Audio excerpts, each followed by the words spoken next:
Feliz sábado para você que está aqui para louvar o nome do Senhor. Que bom que você está aqui. Hoje nós vamos refletir durante algumas canções a respeito do que significa o louvor e a adoração, quando você decide vir para cá e prestar culto para esse Deus.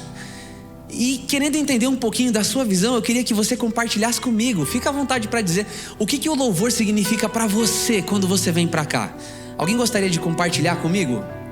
Vou até tirar o fone para te ouvir. Paz significa paz, o que mais?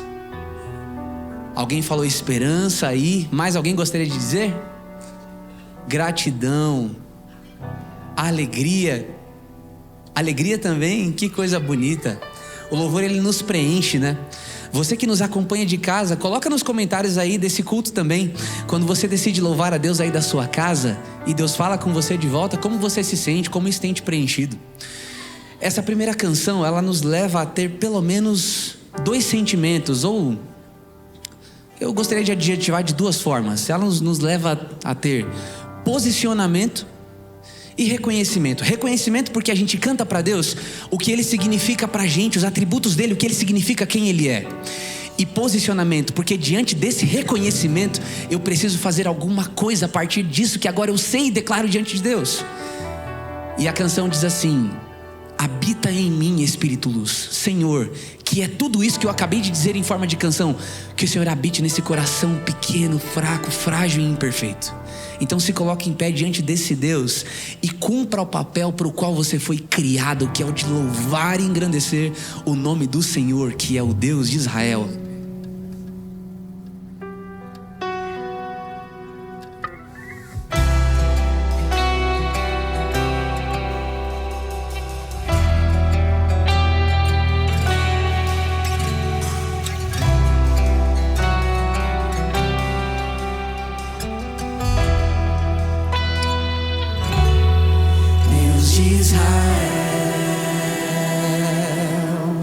Cristo Jesus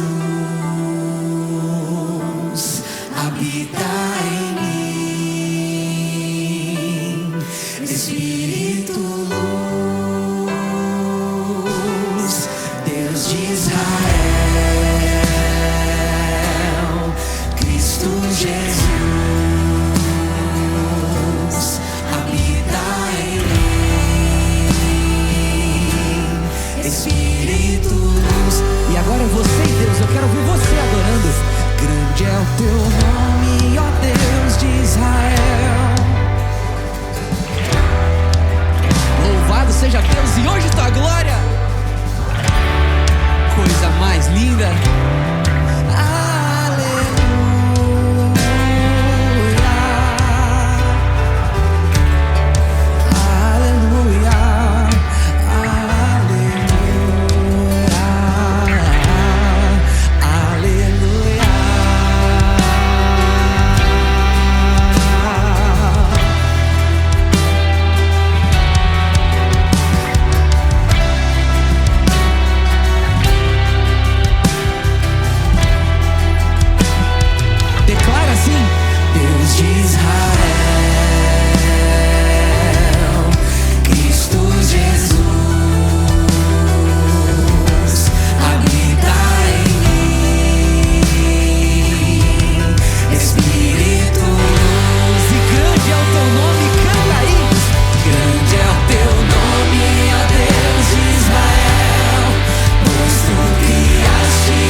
Cristo, Cristo Jesus, e que Ele habite em cada coração. Habita em mim, Espírito.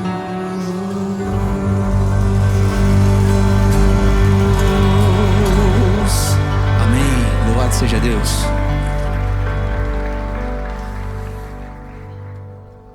Em Gênesis 32, o verso 28 diz: então disse o Senhor: já não te chamarás Jacó, e sim Israel, porque como príncipe lutaste com Deus e prevaleceste. Este é o contexto em Gênesis 32, em que Deus ele vai ser chamado pela primeira vez de o Deus de Israel, o Deus de Israel. Isso porque a vida do personagem, que agora é rebatizado com o nome de Israel, Jacó, tem a sua vida marcada por lutas. A vida de Jacó foi luta desde que ele começou. Olha, inclusive o Jacó é aquele que agarra o calcanhar. Ele já nasceu lutando. Depois ele luta para ser abençoado, ele usurpa o direito do irmão dele, ele rouba a bênção, foge. Fugindo, ele se apaixona por uma mulher. E essa mulher pela qual ele se apaixona, Raquel, ele precisa lutar 14 anos da vida dele para casar com ela. Depois ele tem que lutar pelas suas propriedades, ele luta para enriquecer. E agora, retornando para sua casa, ele tem mais uma luta, mais um combate. Ele precisa se reencontrar com seu passado, o irmão que ele havia enganado. E agora, mais uma luta. Só que dessa vez ele muda a estratégia. Ao invés de Jacó lutar com as armas humanas, ele resolve ficar sozinho e ele vai lutar com Deus. Esse é o contexto de Gênesis 32. É a luta que nós todos lutamos e precisamos perder. A única batalha da sua vida que você precisa perder, se você quiser ganhar, é a luta contra Deus. Quando Deus prevalece, quando Jacó depõe as suas armas e ele entrega tudo que ia acontecer para Deus, é então que realmente, verdadeiramente, ele vence. Entende isso? Talvez a sua vida seja marcada por lutas. Talvez a sua vida seja marcada por expectativas frustradas. Como seriam estas batalhas? Como seriam estas lutas se Deus prevalecesse? Se Deus prevalecesse em oração. Nós falamos da oração como um momento em que Deus ele nos abençoa, Deus ele atende pedidos, Deus ele realiza milagres, e é isso mesmo. A oração pode fazer isso. Mais do que isso, a oração ela pode transformar, levar você a uma transformação, a se posicionar, a estar exatamente no lugar em que Deus quer que você esteja, independente de como estejam as coisas acontecendo ao seu redor. Quando Deus prevalece, é que Jacó vence. Porque a única batalha que nós precisamos perder, se nós realmente quisermos ganhar em qualquer área da nossa vida, é a luta contra Deus. Pense nisso. Quero convidar você para invocarmos o nome do Deus de Israel na nossa vida, nas nossas lutas.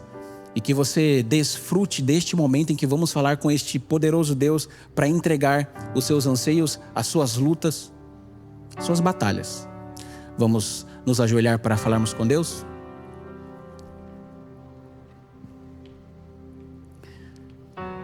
Deus de Israel, nós te engrandecemos porque o Senhor é Deus de recomeços. O Senhor é o Deus que nos abençoa nas nossas lutas. O Senhor é o Deus presente nas nossas batalhas. Senhor, que esta história, que este contexto em que este título surge ao Senhor, Deus de Israel, que seja uma realidade na nossa vida, que no meio das nossas lutas o Senhor possa prevalecer. Que nós sejamos lembrados e reconhecidos por aqueles que deixaram o Senhor prevalecer no meio das suas lutas. Que o Senhor lute as nossas batalhas. Que o Senhor seja engrandecido, erguido em voz, em pensamento, seja no nosso quarto ou na correria louca dessa vida de São Paulo. Que o Senhor prevaleça nos temas pelos quais nós lutamos. Luta por nós. Eu entrego em tuas mãos cada necessidade, cada pedido. E mais do que isso, em uníssono, eu quero dizer ao Senhor que nós nos entregamos ao Senhor. Nós depomos as nossas estratégias humanas, que o Senhor prevaleça. Em nome de Jesus, amém. Grande é o teu nome, ó Deus de Israel, pois tu criastes a terra e o céu. Hoje tua glória invade meu ser. Aleluia, aleluia, aleluia, aleluia.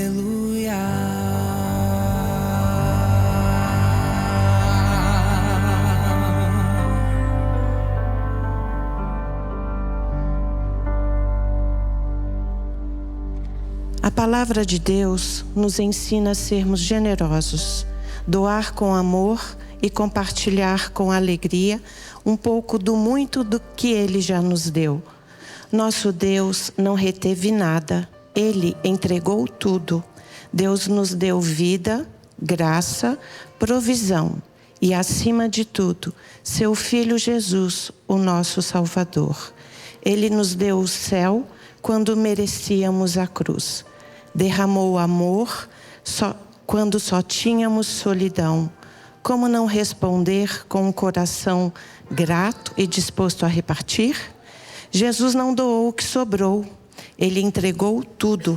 Fez isso com alegria, obediência e paixão. Que hoje o Espírito Santo desperte em nós a verdadeira generosidade. Dar com leveza, com intenção e com verdade. Dar como quem entende que tudo que vem, vem dele. Os nossos diáconos passarão as salvas, mas você também pode fazer sua contribuição via chave Pix ou QR Code que vai aparecer na tela. Que possamos ser generosos nesse momento.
Suas bênçãos eu irei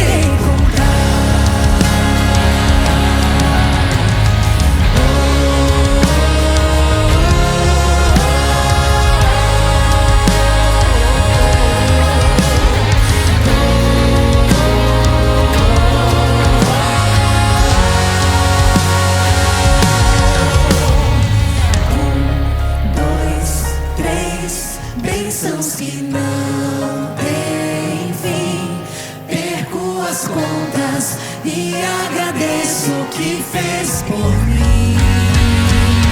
Deus, eu tenho tantas bênçãos, posso em minha vida enxergar.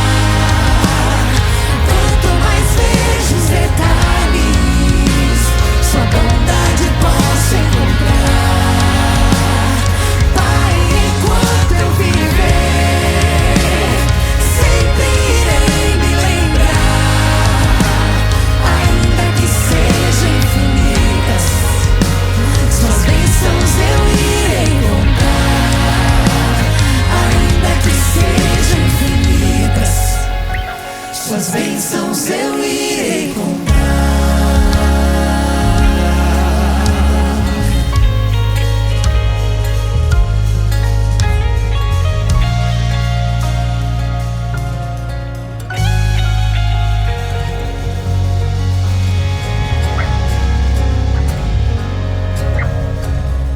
Senhor Jesus, ensina-nos a sermos generosos, a doar com alegria e gratidão, reconhecendo todas as tuas bênçãos em nossas vidas. Te pedimos em teu nome. Amém.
Nova Semente. Vem, Senhor, vem Jesus, vem Jesus. Mais uma vez declara Maranata. Agora é com tudo que você tem.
Louvor. Para Josué, que estava diante de uma cidade das mais fortificadas de sua época, diante de uma muralha, o louvor foi a ferramenta de Deus para entregar a eles a vitória e demonstrar nesse mundo caído quem é que detém todo o poder. É o louvor. Para Paulo e Silas, foi uma forma de aquecer uma noite fria dentro de um cárcere. E através do louvor eles testemunharam de sua fé e um milagre aconteceu, libertação, através do louvor. Para Ana, que lutava em oração por anos a fio, querendo ser mãe, o louvor foi o cântico de vitória e de alegria, porque Deus entregou para ela o presente que tanto ela pediu para ele. Tem muitas pessoas aqui e o louvor vai ter muitos significados para todos vocês. Esse que a gente vai cantar agora, eu vou entregar para Deus como gratidão pelas respostas de orações que Ele tem me entregado. Para você pode ser isso também.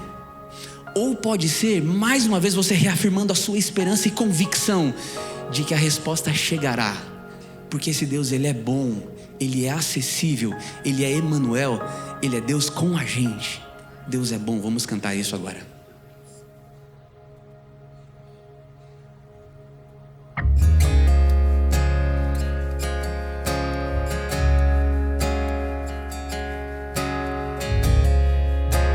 Essa você canta tão bonito, eu vou deixar você começar sozinho assim. Te amo, Deus, tua graça, aleluia, todos os dias, desde quando a gente se levanta, desde quando eu me levanto. Louvado seja Deus, e eu cantarei. Entrega para Ele cantando assim. És fiel em todo tempo, em todo tempo Tu és tão, tão bom. Com todo fôlego que tenho, eu cantarei da bondade de Deus. Te amo, te amo, Deus, tua graça nunca falha. Todos os dias eu estou em tuas mãos.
declarar, adorar o nome do Senhor, dizendo: Pai, eu sou teu, eu fui salvo em ti e eu pertenço ao Senhor. Cante assim, ó.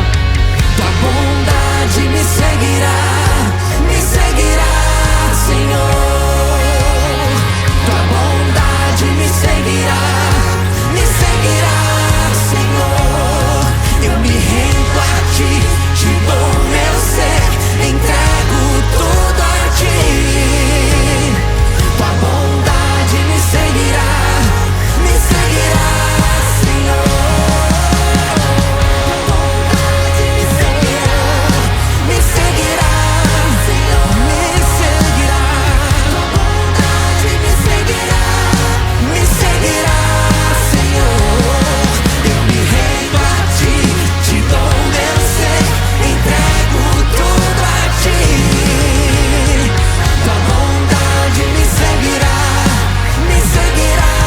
Senhor. Então canta aí. És fiel. Aleluia. Em todo tempo, né? Em todo tempo tu és tão, com todo fôlego. Aleluia.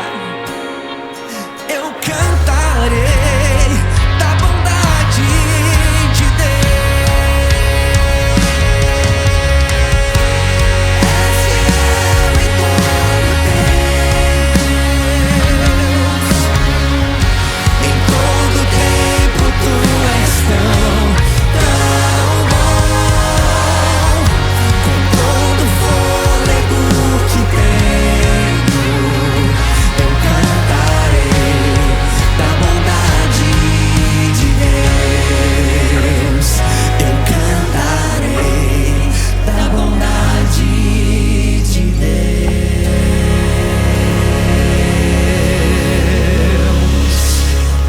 Amém. Amém. Mais uma vez assim. És fiel em todo tempo. Em todo tempo tu és tão, com todo fôlego. Lindo. Eu cantarei. Amém. Quando você faz isso, você cumpre o propósito para o qual você foi criado. Que coisa mais linda. A próxima música que nós vamos cantar para Deus em louvor, ela foi cantada aqui nessa igreja no dia da inauguração desse prédio. Foi um dia feliz. Quem estava aqui, levanta a mão. Dia para marcar a história, né? Foi muito especial. E nesse dia, muitos sentimentos tinham aqui nesse lugar, de gratidão, de alegria a Deus e também de saudade, sabia? A gente tem aqui na frente hoje, tem o privilégio de ter 3 das pessoas que fazem parte do Ministério de Louvor há mais tempo. Deixa eu apresentar eles. Eu tenho à minha esquerda, à direita de vocês, o Edmir. Aplaude o Edmir aí. Há 9, 10 anos cantando aqui na igreja. A Helenzinha, sua esposa também. Aplaude a Helenzinha também aí, há 9, 10 anos. E a Ju Frank, que está aqui, são 17 anos de louvor. Aplaude a Ju aí também. Coisa linda, o ministério de vocês é uma inspiração para mim. Vocês fazem isso há muito mais tempo do que eu. E eu me sinto muito honrado em fazer parte disso junto com vocês hoje aqui. E nesse dia da inauguração, a Helenzinha estava aqui, o Edmir também. A Ju, que está aqui na igreja há tanto tempo, também gostaria de estar, mas não estava. Estava num país distante, né, Ju? Viajando. Quando saiu a data da inauguração, ela mudou a data de viagem para estar no Brasil no dia da inauguração, porque ela ama essa igreja. Mas teve uma intercorrência com a saúde do seu pai naquele país distante daqui. E o pai dela foi internado, né, Ju? Foi para UTI.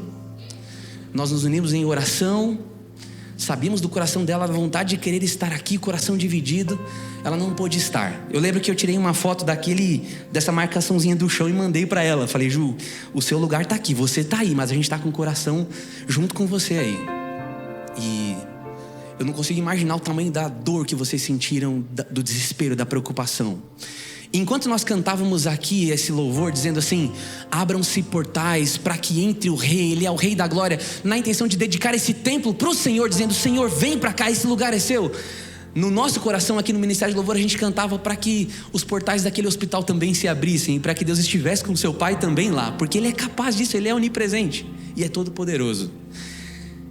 E a gente pode hoje agradecer a Deus porque seu pai voltou para o Brasil. Ele saiu dessa e está aqui com vocês. E a família está restituída no Senhor. Esse é o Deus a quem nós servimos. E isso é louvor. O louvor pode servir para te deixar mais perto de Jesus com um sorriso, para te dar esperança, ou para quando você não tem absolutamente nada, ser a única coisa a qual você pode se agarrar para estar um pouquinho mais perto dele e para fazer com que aqui seja um pedacinho do céu, mesmo nesse mundo com tantas e tantas dificuldades. Nós vamos cantar agora Abram-se Portais, mas com uma ênfase diferente da que cantamos.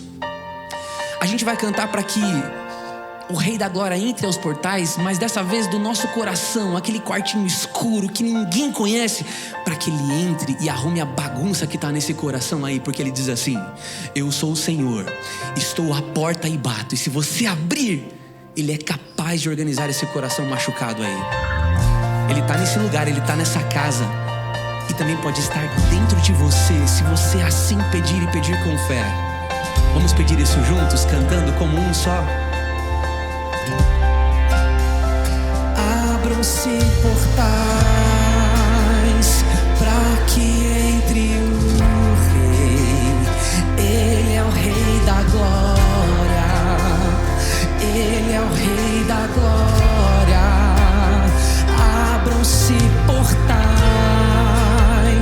para que entre o Rei. Ele é o Rei da Glória. Ele é o Rei da Glória.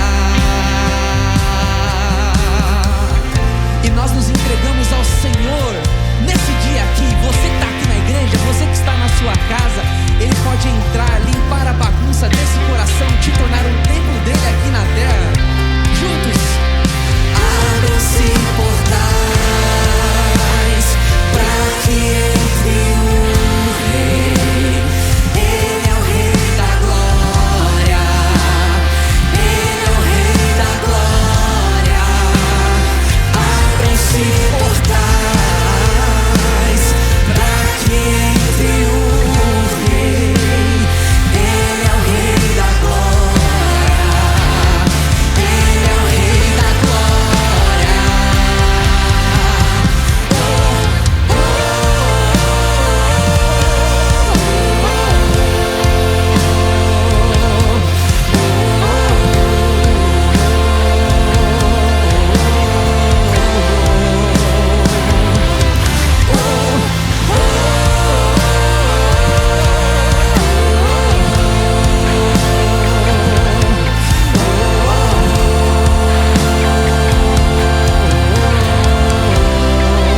E os homens da igreja perguntam assim: Quem é o Rei da Glória? Quem é o Rei da Glória? Quem é o Rei da Glória? e as mulheres respondem: Quem é o Rei da Glória? Quem é o Rei da Glória? Quem é o Rei da Glória? mais uma vez, nova semente. Quem é o Rei da Glória? Quem é o Rei da Glória? Quem é o Rei da Glória? Quem é o Rei da Glória? Abram-se portais para que entre o Rei. Ele é o Rei da Glória. Ele é o Rei da Glória. Abram-se portais para que entre o Rei. Ele é o Rei da Glória. Ele é o Rei da Glória. Abram-se portais para que entre o Rei. Ele é o Rei da Glória. Ele é o Rei da Glória.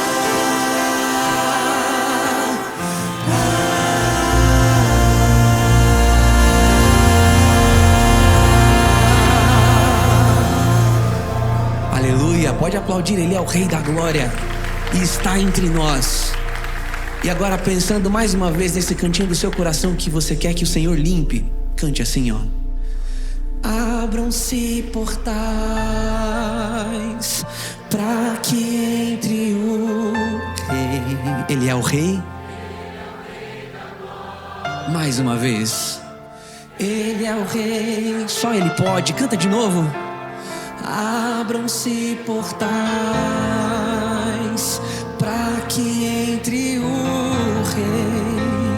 Ele é o Rei da glória. E Ele é o Rei.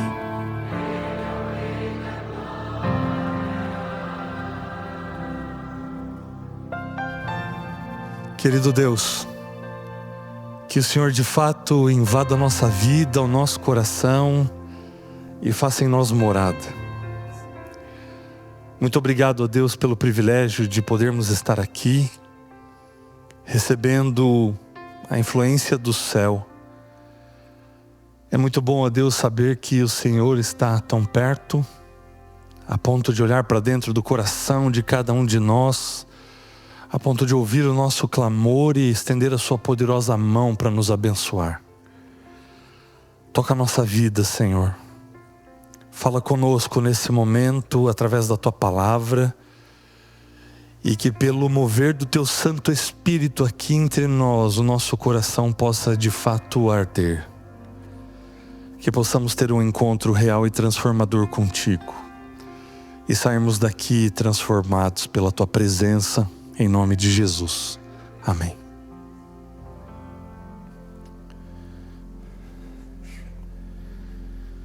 Um bom dia, feliz sábado para você. Seja muito bem-vindo a essa que é uma comunidade da Igreja Adventista do Sétimo Dia que existe com um propósito. Propósito de que a cada encontro nós tenhamos uma experiência real e transformadora com Deus, e que hoje isso se repita na experiência de cada um de nós mais uma vez. Queridos, alguns anúncios breves antes de começarmos a nossa reflexão. É que a nossa segunda temporada de 2025 da classe Começos está para começar. Então anote aí na sua agenda, dia 4 de setembro começará a classe Começos online. Ela acontece às quintas-feiras, às 20 horas. E no dia 6 de setembro nós começaremos a classe Começos presencial. Então você pode fazer a sua inscrição através do link que você encontra na nossa bio do Instagram. Se você entrar lá, @NovaSemente, você vai ver um linkzinho ali na nossa bio. Dentre aqueles botões tem um para você fazer o seu cadastro à classe Começos. Por que é importante você fazer o cadastro para participar? Porque você, principalmente aqueles que vierem para a classe presencial, receberão um guia de estudos. Então é muito bom que você cadastre-se para que esse material seja separado para o número de pessoas que vão participar. Então, dia 4 de setembro, 20 horas, a classe online. E dia 6 de setembro, às 15 horas, a classe presencial aqui na nossa igreja. Provavelmente na sala dos adolescentes, ali na sala do segundo piso. Nós estamos hoje encerrando a nossa série Encontros Inesperados, onde nós falamos de vários encontros que Jesus teve ao longo do seu ministério. E esses encontros transformaram a vida de muitas pessoas e a nossa também, porque nos traz muitas lições. Hoje eu quero começar falando de um encontro de Jesus, mas nós não vamos tirar as lições necessariamente daquele encontro. Mas eu quero daquele encontro pegar um gancho de uma fala de Jesus para falar de um outro encontro que tem muito a ver comigo e com você. Se você tem aí a sua Bíblia, abra no Evangelho de Mateus, no capítulo 13. Evangelho de Mateus, capítulo 13. Eu vou dar o contexto ali dessa situação e desse encontro que Jesus teve com essas pessoas. Mas tem uma fala de Jesus nesse encontro que vai nos levar para uma outra reflexão. E eu quero partir ali daquelas palavras de Jesus, então, para a nossa reflexão desse sábado de manhã. O capítulo 13 do livro de Mateus começa com Jesus contando uma parábola, talvez uma das parábolas mais conhecidas para nós. É a parábola do semeador. Jesus vai contar essa história de que um semeador saiu a semear. E ele vai dizer que as sementes caíram em solos diferentes. Umas à beira do caminho, outras em solo pedregoso, outras caíram em solo fértil. E aí ela cresceu e brotou, enquanto as outras foram levadas pelos pássaros ou elas foram sufocadas pelas pedras. A aridez daquela região não permitiu que ela crescesse, mas aquelas que caíram em solo fértil, de fato, elas cresceram, frutificaram. E de fato o impacto da quantidade de frutos foi imensurável, foi muito grande. Jesus conta essa parábola e é interessante o que acontece depois da parábola. Porque a Bíblia vai dizer que uma multidão ouvia Jesus contar essa história. E quando Jesus terminou de contar a parábola, a multidão foi embora. E a gente não sabe qual era o pensamento dessas pessoas ao irem embora, se elas de fato entenderam o que Jesus quis dizer ou se não. Ou se elas foram embora tentando entender, tentando pensar em quais as implicações dessa história que Jesus tinha acabado de contar. Mas é interessante que nem todos vão embora. Um pequeno grupo ficou ali. E esse pequeno grupo, que ouviu aquela parábola, chega mais pertinho de Jesus e diz assim: Senhor, explica a parábola para a gente. Nós talvez não tenhamos entendido tudo que nós precisávamos entender dessa parábola. Então fala com a gente, explica para a gente. E Jesus vai dar uma resposta para eles. E essa resposta que Jesus vai dar é o ponto de partida para a nossa reflexão dessa manhã. Porque Jesus vai dizer assim, para eles, eu falo por parábolas. Para que vendo, vejam, mas não percebam. Para que ouvindo, ouçam, mas não entendam. Pela dureza do coração, pela falta de vontade de talvez entenderem mais, de buscarem mais, de cavarem mais fundo. Mas a vocês que ficaram aqui, estão buscando algo mais, será dado conhecer os mistérios do reino dos céus. Agora olha o que Jesus vai dizer no verso 17. Mateus capítulo 13, verso 17. Pois em verdade vos digo, que muitos profetas e justos desejaram ver o que vedes e não viram, e ouvir o que ouvis e não ouviram. E essa palavra de Jesus aqui me chama muita atenção. Porque Jesus disse para eles o seguinte: olha, prestem atenção no privilégio que vocês têm. Porque muitos profetas e justos desejaram ter visto o que vocês estão vendo, mas eles não viram. E muitos desejaram estar ouvindo o que vocês estão ouvindo, mas não ouviram. E sabe o que isso trouxe à minha mente? Quando refletindo e meditando a respeito desse texto, eu pensei a respeito do encontro que pode ser inesperado para muitos, que está por acontecer, e eu quero encerrar essa série falando desse encontro. Porque a Bíblia diz que Jesus vai voltar em breve. E esse encontro deve ser o mais esperado de todos os encontros. Esse encontro deve ocupar o primeiro lugar nos nossos anseios, nos nossos desejos. Mas pode ser que para muitos de nós esse encontro aconteça de maneira inesperada. E nós vamos ver as implicações disso. Como esse encontro pode não ser inesperado para mim? Como eu posso estar preparado para esse encontro? E aí, quando eu li essas palavras de Jesus dizendo: muitos profetas e justos quiseram ver o que vocês veem, mas não viram, e quiseram ouvir o que vocês ouvem, mas não ouviram, eu fiquei pensando no dia da volta de Jesus.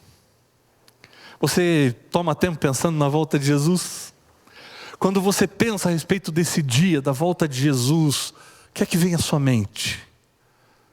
Sabe aquela coisa? Quem é que você gostaria de encontrar no dia da volta de Jesus? Jesus é o principal daqueles com quem você gostaria de se encontrar? Mas para além de Jesus, tem alguém com quem você gostaria de se encontrar no céu? Algum personagem da Bíblia com o qual você se identifica, com o qual você queria tomar tempo, passar tempo conversando com ele, para saber como é que foi que as coisas aconteceram ali da perspectiva dele? Já pensou nisso? Tem alguém que você gostaria de ter esse encontro e sabe que eu tomei um tempo para pensar nesses encontros que vão acontecer na volta de Jesus. Eu fiquei pensando se eu encontrasse esses justos e esses profetas do Antigo Testamento. Como poderia ser esse possível encontro, essa conversa com eles? Aí eu fiquei pensando também que por ocasião da volta de Jesus, a Bíblia diz que haverá 2 grupos. De um lado os salvos e de outro os perdidos. Já imaginou esse encontro? E se nós estivermos do lado dos salvos, está tudo bem. Agora você já imaginou se de repente você estiver do lado dos perdidos? Olhando para o grupo daqueles que são salvos? E eu fiquei pensando em algumas situações. Imagina se eu estivesse do lado dos perdidos e encontrasse ali por ocasião da volta de Jesus, por exemplo, Isaías. Porque quando Jesus está dizendo aqui, muitos profetas queriam ver o que vocês veem e não viram, e ouvir o que vocês ouvem, mas não ouviram, eu fico pensando que talvez Jesus estivesse se referindo a Isaías, que pregou a respeito da vinda do Messias, mas ele não viu o cumprimento da promessa. Anunciou que o Messias viria, que nasceria de uma mulher, o nosso Redentor, o nosso Salvador, e ele deu a sua vida por isso. Mas ele não alcançou o cumprimento da promessa. Ele não viu isso se concretizar da maneira como aquelas pessoas estavam vendo. Aquelas pessoas estavam diante do cumprimento da promessa, daquele que tinha sido anunciado desde o jardim do Éden, que viria para trazer salvação para toda a humanidade. Mas Isaías não teve esse privilégio. Eu fico pensando que Jesus estava se referindo a ele. Muitos queriam ter visto o que vocês estão vendo, mas não viram. Eu fico pensando que se eu estivesse do lado dos perdidos, Isaías podia chegar para mim e falar: mas Igor, por quê? O que você deixou acontecer no curso da sua vida para você não estar desse outro lado aqui? Você viveu no século XX, século XXI, quantas evidências de que o Messias era real? Quantas coisas você não viu? De quantas coisas você já não teve confirmação? Eu só tinha a promessa. Eu dei minha vida por isso. Agora você tendo visto tudo que você viu, sabendo de tudo que você pôde saber, como é que você pôde ainda se perder? Eu fico pensando, olhar e ver Daniel no meio da multidão dos salvos. E se Daniel viesse falar comigo: mas vem cá, Igor, você não leu meu livro, não? Porque lá estava tudo escrito. Lá Deus revelou a sequência dos impérios que dominariam o mundo, para você ter uma ideia de como as coisas aconteceriam, e apesar de tudo isso, você ainda se perdeu. Você viveu do tempo dos pés da estátua. Você já tinha condições de confirmar todos os sonhos de Nabucodonosor, da sucessão dos reinos que governariam o mundo. E você pôde viver numa época em que tudo isso foi comprovado, confirmado, onde a história já tinha acontecido e ainda assim você não acreditou na promessa da vinda dele. Ainda assim você não conseguiu estar preparado para isso. Muitos queriam ter visto o que vocês viram, mas não viram. Muitos desejaram ter ouvido o que vocês estão ouvindo, mas não ouviram. Eles só tinham uma promessa. E mesmo tendo somente a promessa, eles deram a vida por isso. Nós temos hoje uma promessa. Numa condição muito diferente da que eles, os profetas, tinham, porque nós já vimos o cumprimento, se não de todas, da maior parte absoluta das promessas bíblicas. E a pergunta é: como é que está o seu coração diante disso? Você tem vivido por essa promessa? Pela promessa da volta de Jesus? Esses homens entregaram a sua vida de tal maneira que eu fico pensando, sabe como Isaías morreu? Isaías morreu sendo cerrado ao meio, enfiado dentro de um tronco de uma árvore. Por causa do quê? Da promessa. Mesmo só tendo a promessa, mesmo não tendo visto o Messias vir a esse mundo, ele entregou a sua vida por conta da promessa. Jeremias morreu apedrejado no templo, tendo somente a promessa. Daniel morreu de causas naturais, mas vejam as provações que ele sofreu na Babilônia, tendo apenas a promessa. Descrevendo apenas a sequência da história humana, mas não tendo evidência alguma de seus cumprimentos. Zacarias também foi apedrejado e tinha somente a promessa. Mas não deixou um dia sequer da sua vida de anunciar a vinda do Messias. Enquanto eles tinham apenas a promessa, nós vimos o cumprimento delas. E como é que está o seu coração diante dessas promessas? Porque muitos queriam ter visto o que vocês veem, mas não viram. Muitos desejavam ouvir o que vocês ouvem, mas não ouviram. Hoje nós sabemos que a cruz é real. Hoje nós sabemos que todas as promessas do Antigo Testamento se cumpriram na pessoa e na figura de Jesus. As profecias dadas por Daniel, da sucessão dos impérios, tudo isso já se cumpriu e nós podemos confirmar isso com precisão na história bíblica. Por que não crermos de fato e colocarmos o nosso coração na promessa que Jesus nos deixou? E hoje eu gostaria de relembrar dessa promessa com você. Se você tem aí a sua Bíblia, abra no Evangelho de João, no capítulo 14.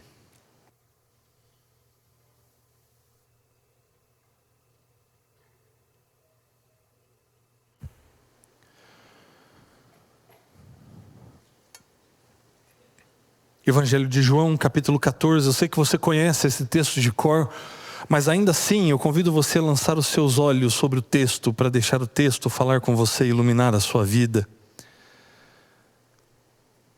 Jesus disse aos seus discípulos: não se turbe o vosso coração. Credes em Deus, crede também em mim. Porque na casa do meu pai há muitas moradas, e se assim não fora, eu vou-lhe teria dito, pois vou preparar-vos lugar. E quando eu for e vos preparar lugar, eu voltarei e vos receberei para mim mesmo, para que onde eu estou, estejais vós também. E essa é a maior promessa da Bíblia. Essa é a promessa que nos identifica com o povo, por isso somos adventistas do sétimo dia, porque aguardamos o advento de Cristo. Porque aguardamos a sua vinda. Agora, queridos, algumas pessoas cometem um certo engano ao lerem e estudarem as profecias. E às vezes nós pensamos que as profecias têm que ver somente com o futuro, mas não. Toda profecia ela é dada para alterar, na verdade, o presente. Embora a profecia aponte para o futuro, toda profecia é dada para alterar e para mudar o presente, para mudar o agora. Jesus anuncia a sua ascensão, mas também o seu retorno. Não somente para impactar a vida dos discípulos no futuro, mas é para que naquele momento o coração dos discípulos não ficasse com medo, não se atemorizasse. É para que a esperança da vida futura pudesse impactar o nosso presente. Jesus dá essa promessa para acalmar o coração dos discípulos no momento de angústia, de preocupação, tendo em vista que a partir desse momento Jesus já vai para o Monte das Oliveiras e dali Jesus vai seguir para o Calvário. Jesus deixa essa promessa para transformar a vida daqueles discípulos naquele momento. Jesus deixou essa promessa para transformar a minha e a sua vida hoje. Não é para depois, não é para daqui a um tempo. Essa promessa é para fazer a diferença na nossa vida hoje, para nos dar esperança hoje, quando enfrentamos as desilusões e os problemas da nossa vida. É para que hoje as nossas decisões sejam pautadas pelo futuro. Jesus deixou essa promessa para que hoje nós possamos entender que tudo vai passar. Jesus nos deixou essa promessa que fala do futuro, mas para que hoje nós possamos nos lembrar de que um dia o mal terá um fim. Foi para isso que Jesus colocou essa promessa no coração dos discípulos e que Ele plantou essa promessa no meu e no seu coração também. E se a primeira vinda de Cristo foi anunciada e essa promessa se cumpriu, isso nos dá base para crermos que a promessa da sua segunda vinda também se cumprirá. E para que hoje o nosso coração pudesse estar em paz, de que realmente essa promessa vai se cumprir. Jesus nos deu sinais a respeito do que haveria de acontecer para o cumprimento da sua promessa. Abra sua Bíblia comigo em Mateus capítulo 24. Nesse capítulo, Jesus vai falar muitas coisas a respeito da sua vinda.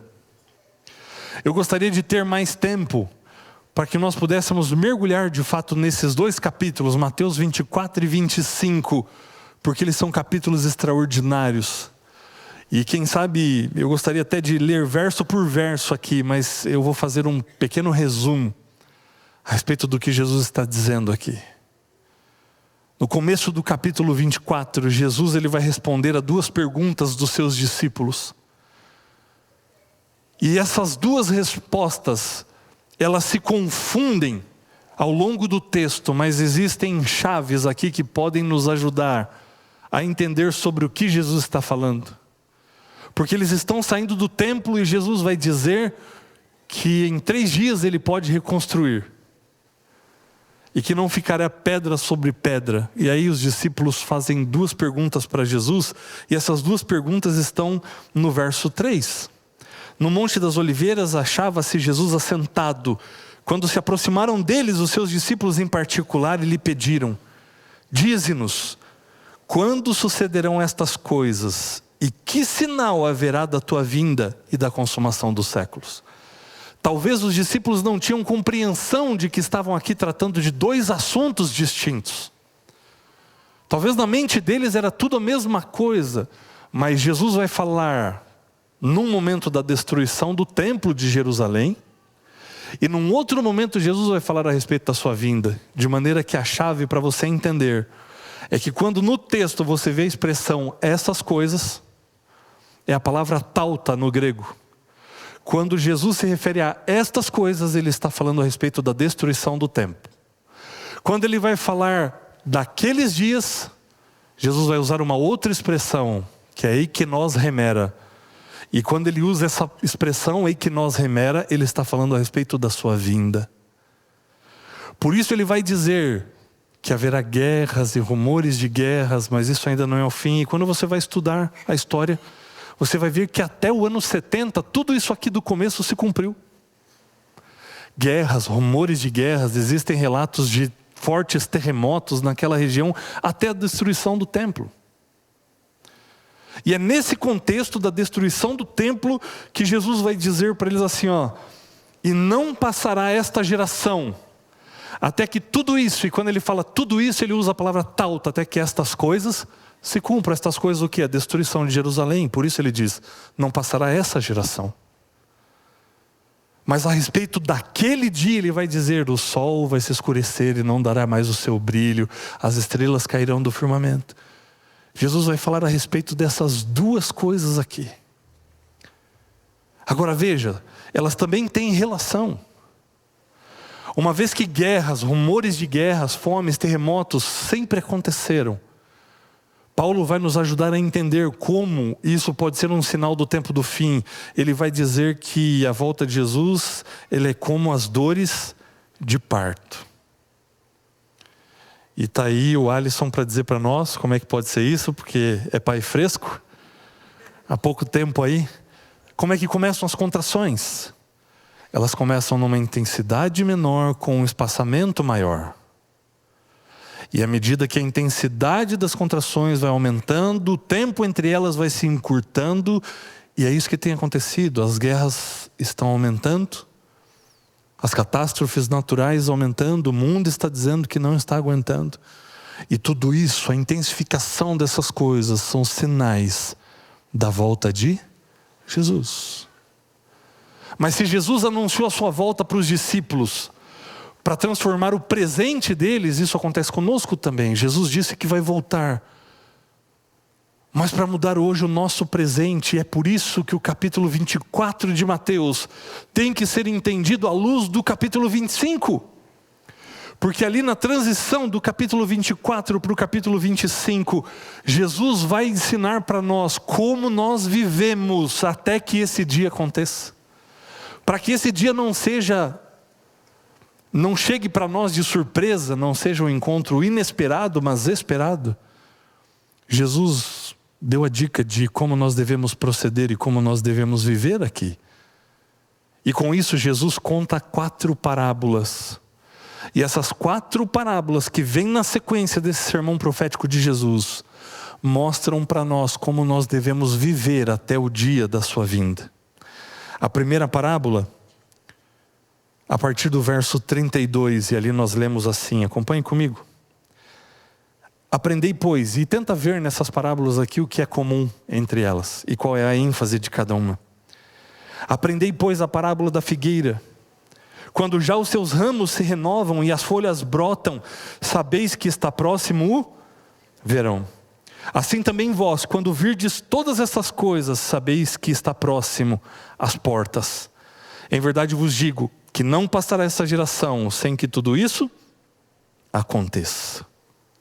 Mas a respeito daquele dia, diz o verso 33, e ora ninguém sabe, nem os anjos do céu, nem o Filho, senão o Pai. Ele vai usar o exemplo do dilúvio. Depois de tanto tempo de pregação, vejam só o verso 38, porquanto assim como nos dias anteriores ao dilúvio, comiam e bebiam, casavam e davam-se em casamento, até o dia em que Noé entrou na arca e não o perceberam. Senão quando veio o dilúvio e os levou a todos, assim será também a vinda do Filho do Homem. Eu vou ler as parábolas primeiro, depois a gente volta em cada uma delas para a gente entender o que Jesus está querendo dizer aqui. Jesus vai contar na sequência uma outra parábola, a partir do verso 45. Quem é, pois, o servo fiel e prudente, a quem o Senhor confiou os seus conservos para dar-lhes o sustento a seu tempo? Bem-aventurado aquele servo a quem seu Senhor, quando vier, achar fazendo assim. Em verdade vos digo que lhe confiará todos os seus bens. Mas se aquele servo, sendo mau, disser consigo mesmo, meu Senhor demora-se, e passar a espancar os seus companheiros e a comer e beber com ébrios, virá o Senhor daquele servo em dia que não o espera e em hora que não sabe, e castigá-lo-á, lançando-lhe a sorte com os hipócritas. Ali haverá choro e ranger de dentes. Essa foi a segunda parábola. Terceira parábola que Jesus vai contar. Então o reino do céu, já no capítulo 25. Então o reino do céu será semelhante a 10 virgens que, tomando as suas lâmpadas, saíram a encontrar-se com o noivo. 5 dentre elas eram nécias e 5 prudentes. As nécias, ao tomarem as suas lâmpadas, não levaram azeite consigo. No entanto, as prudentes, além das lâmpadas, levaram azeite nas vasilhas. E tardando o noivo, foram todas tomadas de sono e adormeceram. Mas à meia-noite ouviu-se um grito: eis o noivo, saí ao seu encontro. Então se levantaram todas aquelas virgens e prepararam as suas lâmpadas. E as nécias disseram às prudentes: dai-nos do vosso azeite, porque as nossas lâmpadas estão apagando. Mas as prudentes responderam: não, para que não nos falte a nós e a vós outras, ide antes aos que vendem e comprai-o. E saindo elas para comprar, chegou um noivo, e as que estavam apercebidas entraram com ele para as bodas, e fechou-se a porta. Mais tarde, chegando as virgens nécias, clamando: Senhor, Senhor, abre-nos a porta. Mas ele respondeu: em verdade vos digo que não vos conheço.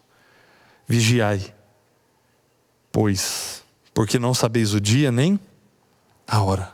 Essa é a terceira parábola. E a quarta parábola que Jesus conta: pois será como um grande homem que, ausentando-se do país, chamou os seus servos e lhes confiou os seus bens.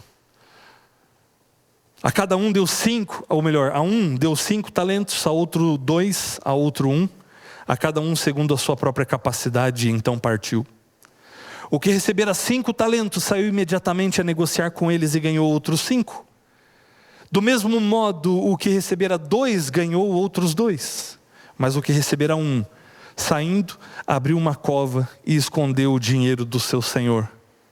Depois de muito tempo, voltou o senhor daqueles servos e ajustou conta com eles. Então, aproximando-se o que recebera 5 talentos, entregou outros 5, dizendo: Senhor, confiaste-me 5 talentos, eis aqui outros 5 talentos que ganhei. Disse-lhe o Senhor: muito bem, servo bom e fiel. Fostes fiel no pouco, sobre o muito te colocarei, entra no gozo do teu Senhor. E aproximando-se também o que recebera 2 talentos, disse: Senhor, 2 talentos me confiaste, aqui tens outros 2 que ganhei. Disse-lhe o Senhor: muito bem, servo bom e fiel. Foste fiel no pouco, sobre o muito te colocarei, entra no gozo do teu Senhor. Chegando por fim o que recebera 1 talento, disse: Senhor, sabendo que és homem severo, que ceifas onde não semeaste, e ajuntas onde não espalhaste, receoso escondi na terra o teu talento, aqui tens o que é teu. Respondeu-lhe, porém, o Senhor: servo mau e negligente, sabias que ceifo onde não semeei e ajunto onde não espalhei?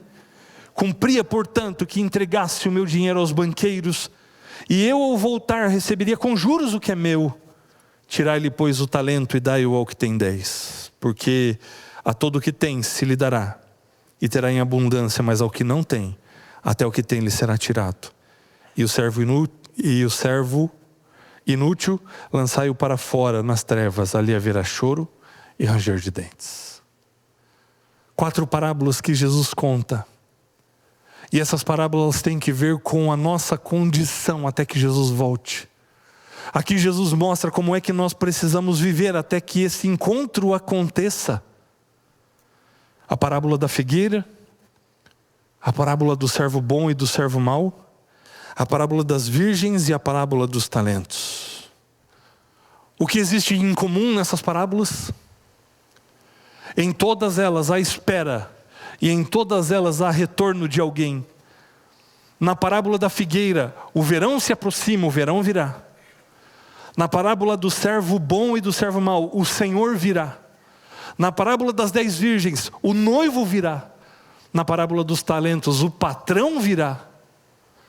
E em cada uma dessas parábolas, uma ênfase de como nós devemos esperar a vinda e o retorno do Senhor. A parábola da figueira nos orienta a observarmos os sinais. O verão se aproxima. Quando você vê a flor brotar, é sinal de que o verão está próximo. Então, cuide dos sinais, observe os sinais. A parábola do servo bom e do servo mau diz: tenha cuidado com o outro, com o próximo. E Jesus disse: nisso conhecerão que sois os meus discípulos, se tiverem amor uns pelos outros. Então, cuide do próximo, cuide do outro. A parábola das 10 virgens diz respeito ao cuidado consigo. Cuide de você, para que não falte o azeite na sua lâmpada. Azeite é símbolo do quê? Da presença do Espírito Santo. É assim que nós esperamos a volta de Jesus, cheios do Espírito Santo. Não é lá que nós vamos receber o Espírito já deve estar conosco. Então nós temos que ter o Espírito, buscarmos o Espírito. E por último, cuide dos dons e dos talentos que Deus te concedeu. E empregue esses talentos para a obra do Senhor. Deus te dotou de qualidades, de habilidades, de dons. Use esses dons para o reino dos céus. Não apenas para ter uma vida confortável aqui nessa terra.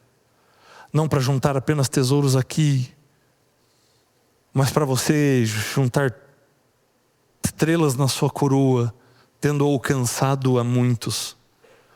O que essas parábolas nos deixam certo é que o Senhor virá. E o mundo, a natureza anuncia de que falta pouco tempo para isso acontecer. Mas ali em Mateus, ainda capítulo 24, no verso 14, Jesus diz qual é o grande sinal para a volta de Jesus e para o tempo do fim.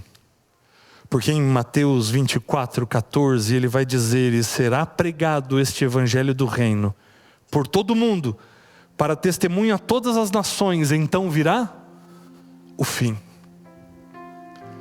Aqueles profetas do Antigo Testamento, eles tinham apenas a promessa. E eles não viram o cumprimento da promessa, mas deram a sua vida por isso. Nós vivemos num tempo onde nós vimos o cumprimento de inúmeras promessas. Nós vemos hoje diante dos nossos olhos promessas se cumprindo, movimentos no aspecto econômico, político, tudo isso já está descrito aqui.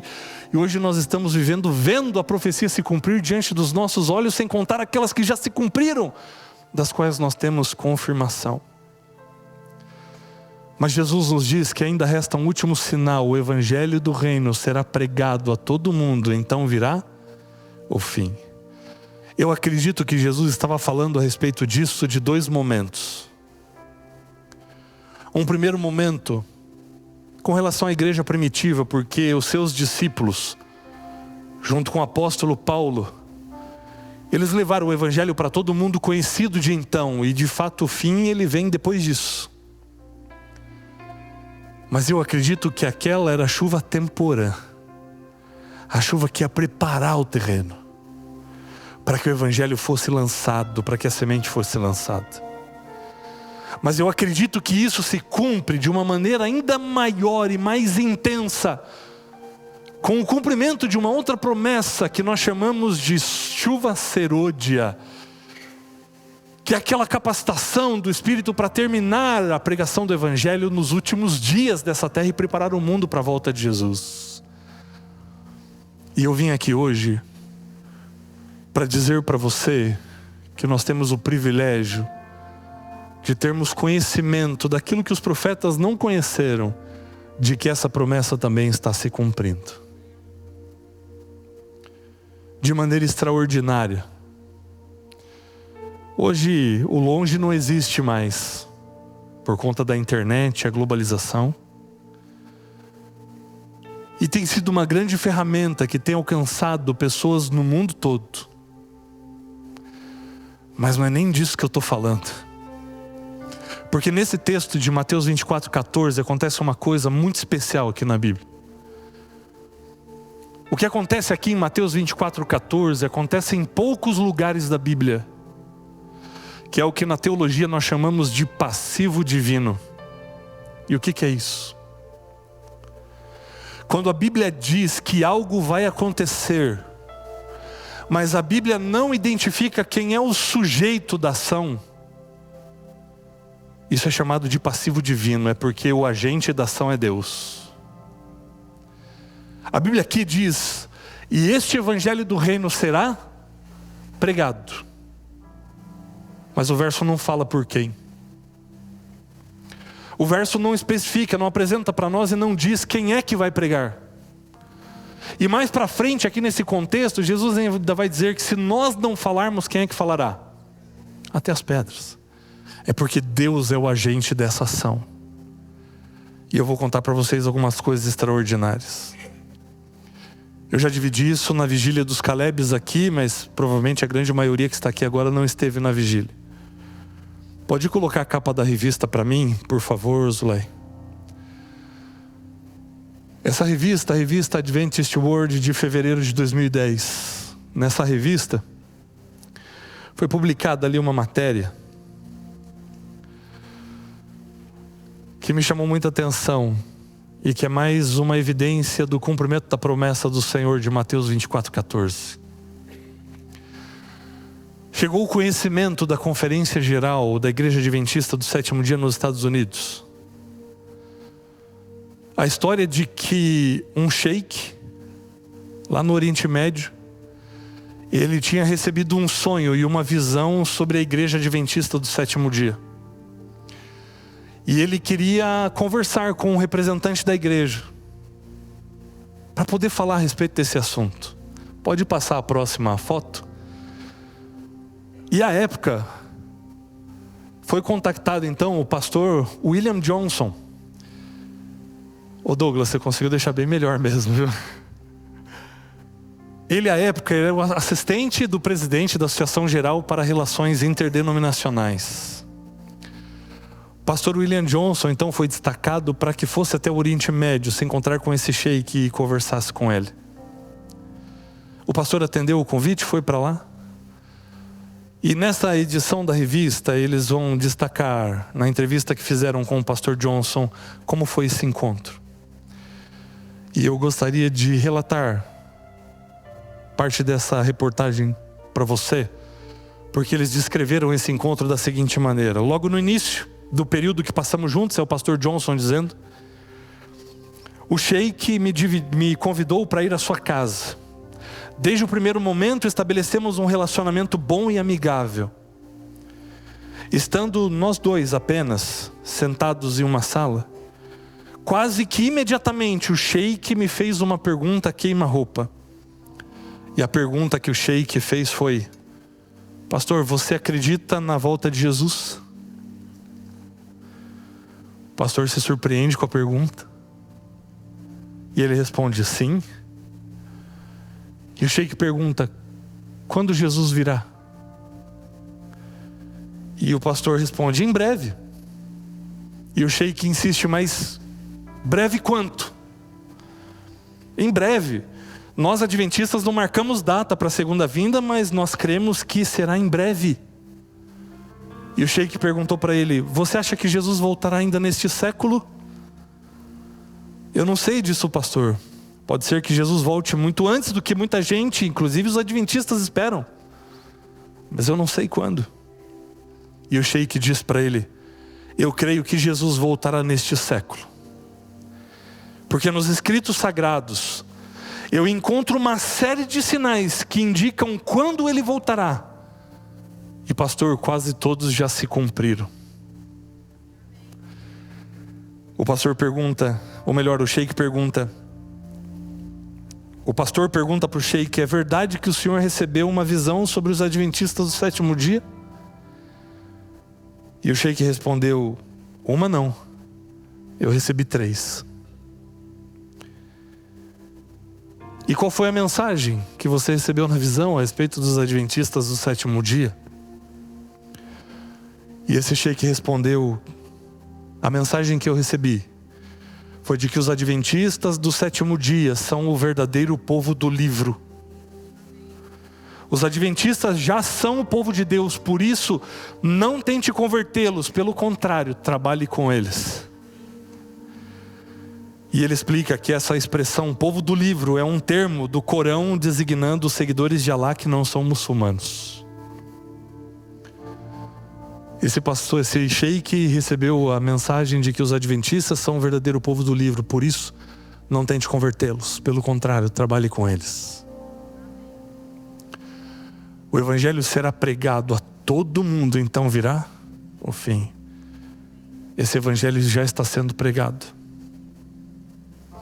Dentro da janela 1040, que é essa região que pega ali parte do Oriente Médio, parte da Ásia, onde existe pouca presença cristã nessa janela geográfica do mundo, Deus tem feito coisas extraordinárias e o evangelho tem alcançado inúmeras pessoas. Numa das aulas do mestrado, um dos pastores foi fazer a meditação matinal. Ele era departamental numa associação nossa aqui do Brasil, e ele contou pra gente ali da experiência, do retorno que eles estavam tendo de um missionário que a associação dele mantinha em um desses países. Ele não podia nem dizer qual era, porque senão a pessoa poderia correr risco de ser morta lá. Mas ele dizia que, através da influência desse missionário, um grupo de 25 muçulmanos, eles entravam pelas portas de um prédio onde tinham famílias morando, subiam até o terraço desse prédio, e do terraço desse prédio eles pulavam para um prédio abandonado que ficava ao lado. Faziam isso para despistar. E do terraço do prédio vizinho eles desciam até um pavimento do prédio ali, para escondidos estudarem a Bíblia e terem um momento de oração ali. Coisas extraordinárias têm acontecido na China. Inúmeras conversões. Apesar de o país restringir a pregação pública.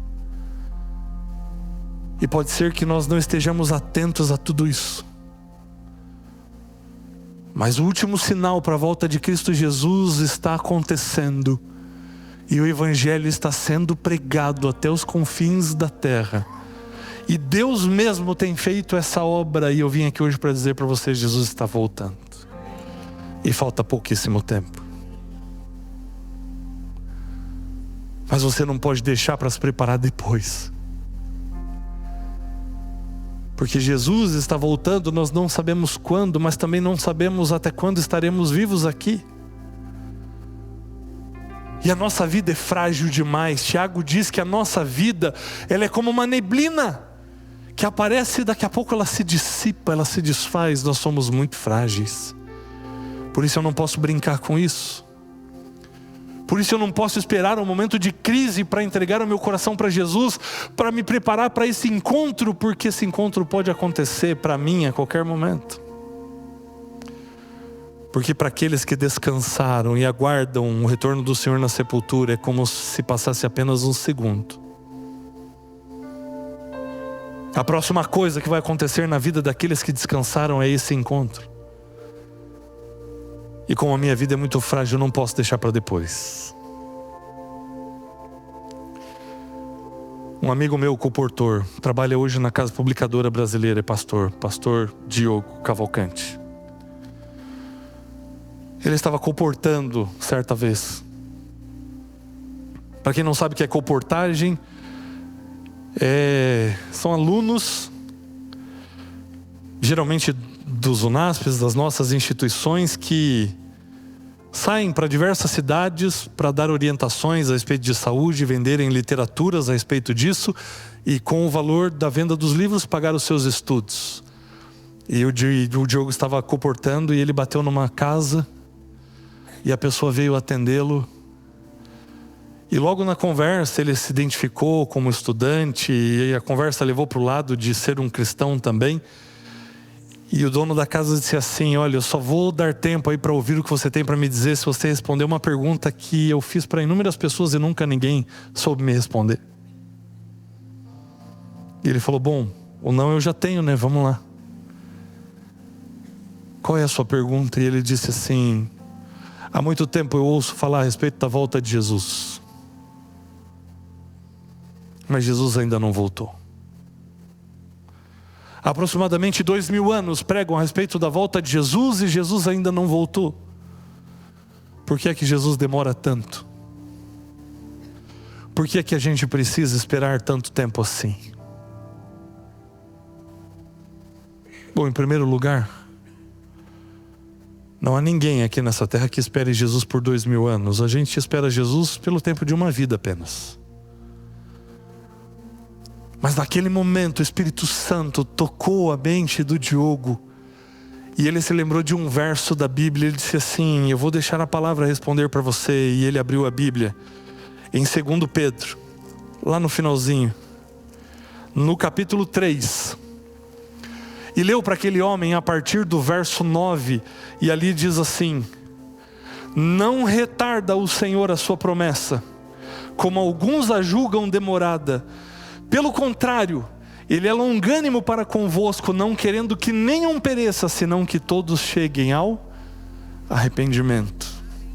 Virá, entretanto, como ladrão o dia do Senhor, no qual os céus passarão com estrepitoso estrondo, e os elementos se desfarão abrasados, também a terra e as obras que nela existem serão atingidas. Visto que todas essas coisas hão de ser assim desfeitas, deveis ser tais como os que vivem em santo procedimento e piedade, esperando e apressando a vinda do dia de Deus, por causa do qual os céus incendiados serão desfeitos e os elementos abrasados se derreterão. Nós, porém, segundo a sua promessa, esperamos novos céus e nova terra, nos quais habita a justiça. O Diogo não somente entrou na casa daquele senhor naquele dia, como estudou a Bíblia com ele. Por que o Senhor parece demorar-se tanto? Pode ser que seja por causa de mim, pode ser que seja por causa de você. Não retarda o Senhor a sua promessa, como alguns a julgam demorada. Antes, Ele é longânimo para convosco, não querendo que nenhum pereça, mas que todos cheguem ao arrependimento. Talvez Jesus não tenha voltado ainda por causa de você. Como é que está o teu coração? Está preparado para esse dia, para esse encontro? Tem vivido em função disso? Com o que é que você sonha hoje? Porque a Bíblia diz que onde está o teu tesouro, aí também estará o teu coração. O que é valioso para você? O que é caro para você hoje? É conquistar as coisas nesse mundo? É ter um melhor carro? É ter uma melhor casa? É poder viajar? O que é que tem ocupado a sua mente e o seu coração? E não há problema em ter essas coisas, mas é isso que tem tomado o seu tempo. É isso que tem feito você acordar de manhã. É por isso que você tem vivido. Paulo vai dizer que se a nossa esperança se resume apenas a essa vida, nós somos os mais miseráveis de todos os homens. Sabe por quê? Porque tudo isso aqui vai passar. Porque tudo isso que o mundo pode oferecer vai ficar. E já está em tempo de nós vivermos mais do céu e menos da terra. Já é tempo de cuidarmos mais uns dos outros. Já é tempo de vivermos uma vida no Espírito Santo, para que não falte azeite na nossa lâmpada e que possamos enfrentar os momentos de crise que virão. O seu coração ainda arde pela volta de Jesus, porque o mundo está anunciando que falta pouco tempo e Ele virá e não tardará. E é assim que Jesus termina esse livro extraordinário que Ele deixou para nós. O último capítulo da Bíblia, Apocalipse capítulo 22, não poderia terminar de outra maneira. Porque no último capítulo, em Apocalipse capítulo 22, e você sabe que na Bíblia o recurso da repetição é usado para se dar uma ênfase na mensagem que quer se trazer. Para que você se prepare, para que esse dia não te pegue de surpresa. Jesus deixou bem claro na última página da Bíblia, Apocalipse capítulo 22, no versículo 7, Ele diz: eis que venho sem demora. Não bastasse ter anunciado isso no versículo 7, no versículo 12 Ele vai dizer: eis que venho sem demora, e comigo está o galardão que tenho para retribuir a cada um segundo as suas obras. E Ele termina no verso 20 dizendo: certamente venho sem demora. E a nossa resposta poderia ser: ora vem, Senhor Jesus. Que você esteja preparado para esse grande dia, e que você viva o hoje com a sua mente e o seu coração focados no amanhã. Que a promessa da eternidade possa mudar o seu dia hoje. Que a certeza da eternidade possa conduzir cada um dos seus passos hoje. Que a certeza do porvir possa determinar cada uma das suas decisões hoje, porque Ele virá e não tardará. Eu creio que nós veremos Jesus voltar ainda em nossos dias. E não há nada que eu deseje mais, que eu anseie mais nessa vida, do que a volta de Jesus. Naquele grande dia eu quero reencontrar os meus queridos que já descansaram. Eu quero reencontrar o meu pai que descansou no Senhor. Eu quero reencontrar a minha avó que descansou no Senhor. Eu imagino que você também queira reencontrar os seus queridos que já descansaram. E a volta de Jesus vai colocar um fim em toda lágrima, em toda dor, e nós habitaremos para sempre com Ele. E é a respeito disso que nós vamos cantar agora. E que ao cantar disso você possa colocar o seu coração na eternidade. Que você possa voltar a sonhar com a eternidade. E que você possa desejar a eternidade mais do que qualquer outra coisa na sua vida. Então, se é o seu desejo estar lá e viver por isso, cante conosco.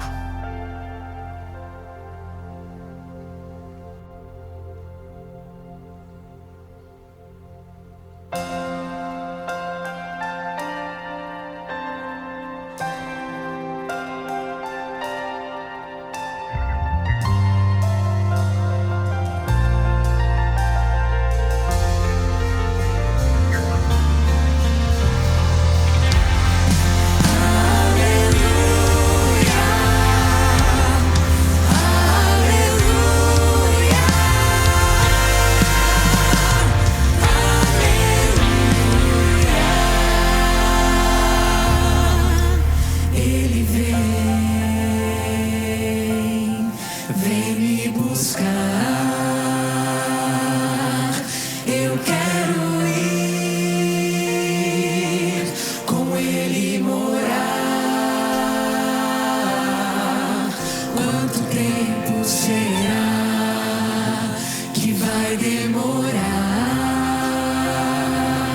Querido Deus, esse é o maior desejo do nosso coração, Pai.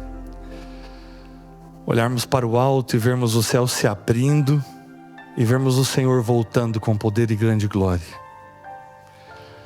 Mas para que estejamos em pé naquele dia, Deus, pedimos uma porção dobrada do Teu Santo Espírito hoje. Para que possamos andar nos Teus caminhos, para que possamos hoje começar a viver mais do céu e menos da terra. Que o nosso tesouro esteja na eternidade, guardado em Tuas mãos, para que o nosso coração também esteja contigo. Que todos os nossos planos, que todas as nossas decisões, que cada um dos nossos passos hoje sejam dados na perspectiva da eternidade. Que possamos viver com os nossos pés na terra, mas com os nossos olhos, o nosso coração no céu. E que assim possamos naquele grande dia dizermos: esse é o nosso Deus em quem nós aguardávamos.